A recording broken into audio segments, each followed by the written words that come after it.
Dnes vám poviem o únose mimozemšťanmi.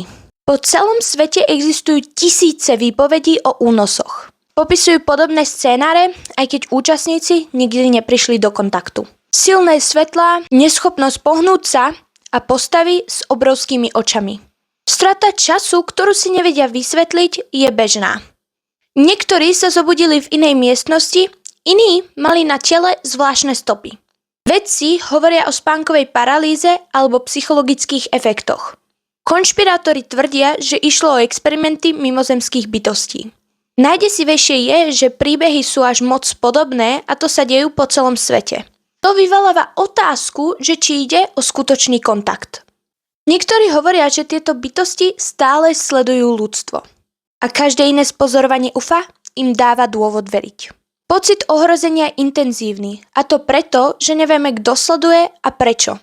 Otázka zostáva, sme pozorovaní od predávna?